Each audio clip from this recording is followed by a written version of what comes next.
Bonjour à tous et bienvenue dans cette nouvelle édition du Non-Stop Info. Voici les principaux titres de ce journal. Un partenariat qui se veut gagnant-gagnant. Des entreprises nigérianes et allemandes concluent des accords sur les énergies renouvelables et la fourniture de plusieurs tonnes de gaz naturel. 500 millions de dollars, c'est la valeur de ces accords conclus entre les deux pays. Le secteur des assurances se porte bien au Gabon. L'activité a plus que doublé au deuxième trimestre 2023 par rapport au précédent trimestre. Les explications à suivre dans ce journal. Nous parlerons également du Salon international du contenu audiovisuel d'Abidjan qui s'est tenu en Côte d'Ivoire, un événement consacré aux médias et à leur avenir à l'ère du numérique. Il s'agit de sa première visite à l'étranger depuis le coup d'État du 26 juillet contre le président Mohamed Bazoum. Le président de la transition du Niger, le général Abdourahmane Tiani, a effectué une visite ce jeudi 23 novembre au Mali pour y rencontrer son homologue, le colonel Assimi Goïta. Pour l'instant, rien de précis n'a été annoncé à propos des sujets évoqués au cours de cette visite du général Tiani, qui a ensuite pris la direction du Burkina Faso pour discuter avec le régime de transition, notamment de la situation sécuritaire et de la crise humanitaire, indique un communiqué de la présidence burkinabé. Ces déplacements du nouvel homme fort du Niger interviennent alors que les trois pays, le Niger, le Mali et le Burkina Faso, se montrent soudés contre les pressions de la communauté internationale qui plaide en faveur du retour à des régimes constitutionnels. Pour ce faire et pour faire face, aux pressions extérieures, les trois pays ont récemment lancé une alliance qui prévoit une assistance mutuelle en cas d'atteinte à leur souveraineté et à leur intégrité territoriale. La République démocratique du Congo et l'Organisation des Nations Unies signent un plan de retrait des casques bleus, un plan annoncé ce mercredi, mais sans aucune indication sur le calendrier. Mais ce qui est désormais de plus en plus clair, c'est le fait que la MONUSCO, la mission de l'ONU, pour la stabilisation en République démocratique du Congo, va bientôt entamer son retrait de la RDC. Pour ce qui est de cette signature, elle arrive quelques semaines après l'annonce par le Conseil de sécurité de l'ONU qui s'est dit prêt à décider du retrait progressif de la mission de paix. Un positionnement en réponse à la demande formulée par le gouvernement congolais d'un retrait accéléré de la mission des Nations Unies d'ici la fin de cette année, au moment où la MONUSCO, déployée depuis 24 ans en RDC, est plus que jamais décriée en raison de la persistance de l'insécurité et des attaques quasi quotidiennes à l'est du pays. Signature d'accord entre le Nigeria et l'Allemagne sur les énergies renouvelables et le gaz. Le Nigeria, troisième producteur de gaz d'Afrique, s'est engagé à en fournir à l'Allemagne. Le pays européen indique qu'en retour, il va mobiliser 500 millions de dollars en faveur de projets d'énergie verte sur le sol nigérian. D'autres engagements ont également été formulés. Les précisions dans ce sujet de Marie-Raphaël Antolo. Le 21 novembre, le Nigeria et l'Allemagne ont signé à Berlin deux accords comprenant un accord sur les énergies renouvelables et un autre sur l'exportation de gaz. Signé via les biais de l'Union Bank of Nigeria pour le Nigeria et le groupe allemand DWS pour la partie allemande, l'accord sur les énergies renouvelables vise à mobiliser 500 millions de dollars d'investissement dans des projets d'énergie renouvelable à travers le Nigeria, principalement dans les communautés rurales, en vue de permettre à l'Allemagne d'importer de grandes quantités d'hydrogène vert en provenance de ce pays d'Afrique de l'Ouest. Now you can bring your money in and out as you wish. Vous pouvez désormais venir avec vos argents à l'intérieur et à l'extérieur comme vous le souhaitez.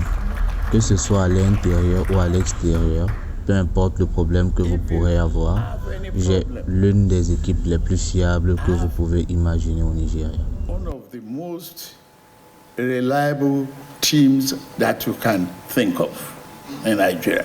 Pour ce qui est du deuxième protocole sur l'exportation de gaz, en vertu de cet accord, le Nigeria fournira annuellement 850 000 tonnes de gaz naturel à l'Allemagne, chiffre qui devrait passer à 1,2 million. Les premières livraisons auront lieu en 2026 selon les autorités nigérianes. L'accord permettra de traiter environ 50 millions de pieds cubes par jour de gaz naturel. Notons que le Nigeria détient les plus grandes réserves de gaz d'Afrique, soit plus de 200 000 milliards de pieds cubes, mais il brûle environ 300 millions de pieds cubes par jour en raison de l'insuffisance des installations de traitement.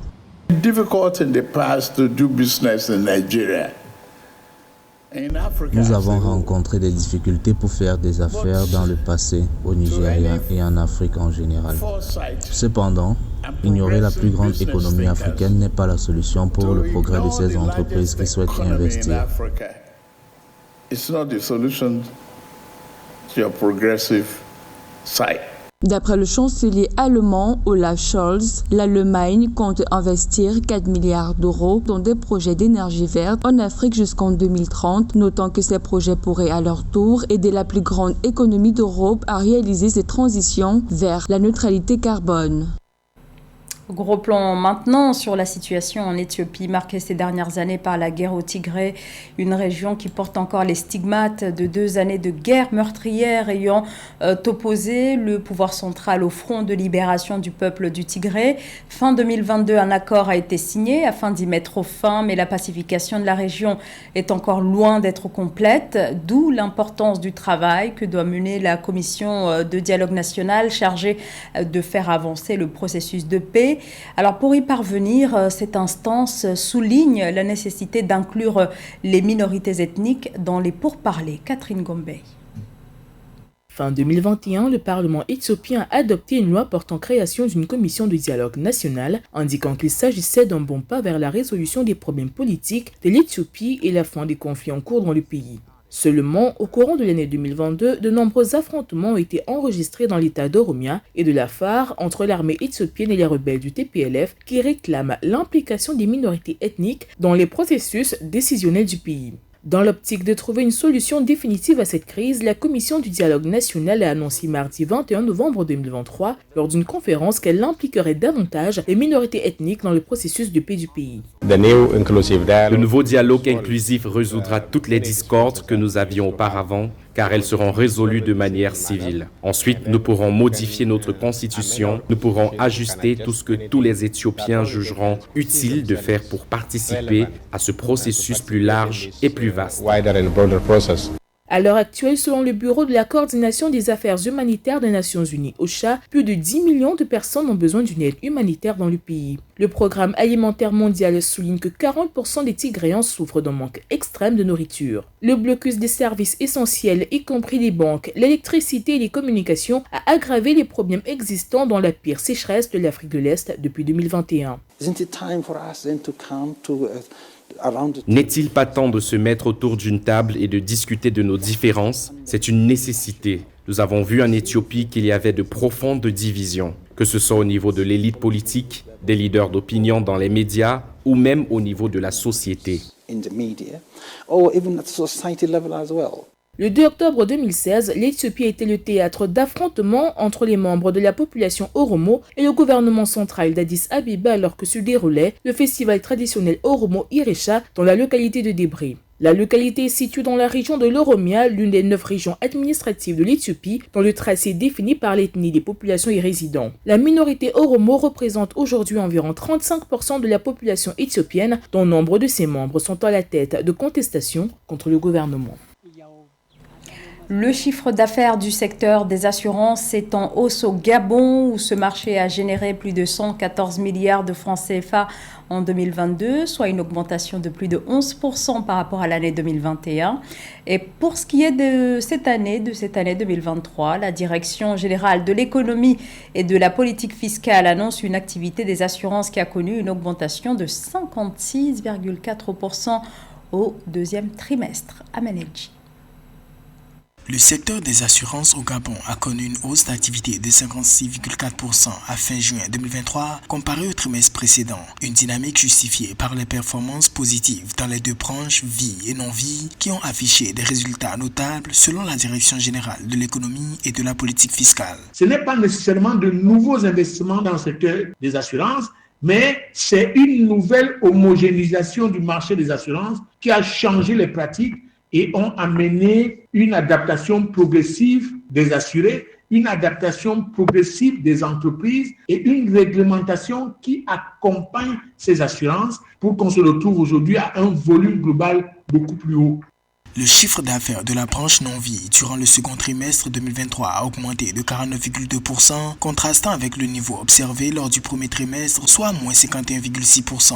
Ceci est lié au renouvellement de certaines garanties dans les produits phares des branches incendie automobile, maintenant le chiffre d'affaires positif à plus 17,5%. L'activité de la branche vie, quant à elle, a enregistré une augmentation du chiffre d'affaires de 95% au deuxième trimestre 2023. Le code CIMA est devenu un peu plus direct en termes d'intervention, ce qui a donné plus de liquidité au marché des assurances et a permis aux économies de s'adapter. Le Gabon, dans ce contexte, a eu des réglementations depuis 2015 qui ont intégré le paiement des primes, le paiement des engagements envers les assureurs de façon directe, les paiements à terme. Et c'est tout ce contexte qui a rendu le marché beaucoup plus dynamique au Gabon. Rappelons que le marché des assurances a généré un chiffre d'affaires de 114,50 milliards de francs CFA en 2022, correspondant à une hausse de 11,2% par rapport à 2021. Concernant les performances des sociétés d'assurance, un rapport du ministère gabonais de l'économie et des participations révèle que plusieurs compagnies concentrent l'essentiel des primes avec un total de parts de marché estimé à 64% en 2022. La première édition du Salon international du contenu audiovisuel d'Abidjan a refermé ses portes ce mercredi en Côte d'Ivoire. Un événement qui a duré 3 jours pour un écosystème audiovisuel et cinématographique africain, pourvoyeur d'emplois à l'ère du numérique, était la thématique de cette rencontre durant laquelle les différents participants ont dressé un état des lieux du secteur tel qu'il se présente aujourd'hui. Leur réflexion s'est aussi portée sur les défis et l'avenir de cette industrie de l'audiovisuel en pleine mutation. Reportage Esther Collin. En Côte d'Ivoire, le secteur de l'audiovisuel à l'ère du numérique représente 3% du PIB. Cependant, ce secteur riche en matière d'emploi est méconnu du public.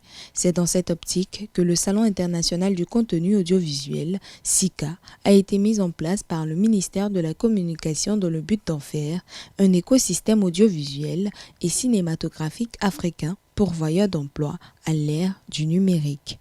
Cette première édition du SICA a un thème qui colle à l'actualité pour un écosystème audiovisuel et cinématographique africain pourvoyeur d'emplois à l'ère du numérique.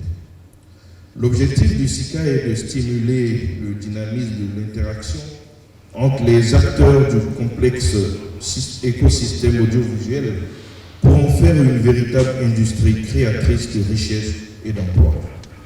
Il vise à être également un marché important de l'audiovisuel. Nous avons conjugué nos énergies, expérience et intelligence pour assurer le succès de ce salon. Ce salon a réuni 200 professionnels de contenu audiovisuel, mais aussi ceux du secteur public et privé. Une aubaine d'échange pour les participants qui a permis de rencontrer des acteurs de l'audiovisuel et d'avoir des opportunités de financement.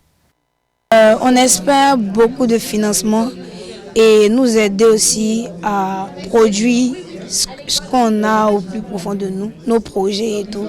On espère qu'on nous produise, qu'on nous aide à produire de réels projets africains. Le SICA 2023 offre l'occasion de présenter toutes les innovations en termes de contenu audiovisuel, comme dans bien des domaines. La révolution numérique est porteuse de croissance car elle offre d'importantes opportunités de création et d'innovation. Alpha-Dy, le célèbre créateur de mode nigérien, c'est en 1983 que la maison éponyme a vu le jour. Cette année marque donc les 40 ans. Un anniversaire fêté ce mercredi à Paris, à la Maison de l'Afrique, l'occasion de faire le point sur ce qui a été réalisé, mais aussi de célébrer les 25 ans du FIMA, le Festival international de la mode africaine. Les participants ont pu également prendre connaissance des prochains projets qui font toujours la part belle aux jeunes stylistes. Reportage, Lizelsi Akizimana et Kamesh Katapoulé.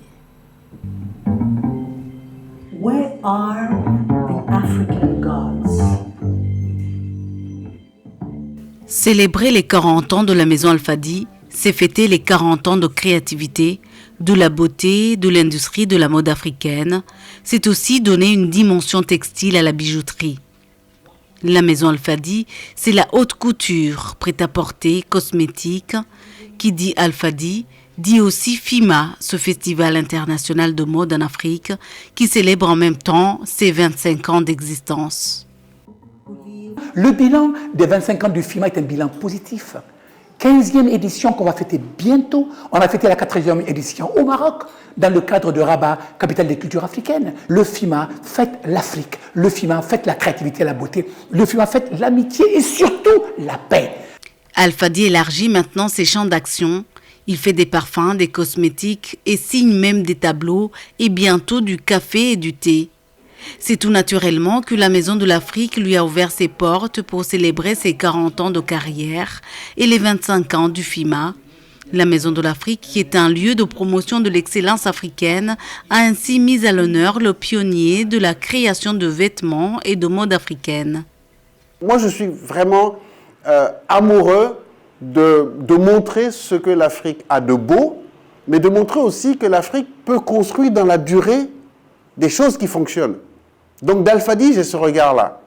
40 ans de carrière, 25 ans de FIMA, toujours aussi énergie, créatif. Alors, moi, c'est ça qui me séduit et c'est ça que j'ai envie de véhiculer comme message à l'ensemble des afro-descendants en disant « Croyez en vos rêves, vous pouvez les réaliser, mais longtemps. » Le chocolat Angelina vient de la Maison de l'Afrique.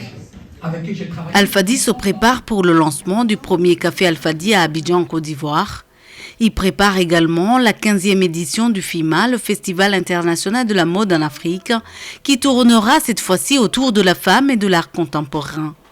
La femme est en effet au cœur de plusieurs projets d'Alpha-Dy, notamment cette école à Niamey au Niger, qui s'ouvrira avec 70 jeunes filles, un projet accompagné en partie par le Fonds des Nations Unies pour la population.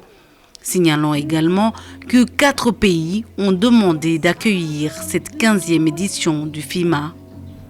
Et c'est ainsi que s'achève ce journal. Merci à vous tous de nous avoir suivis.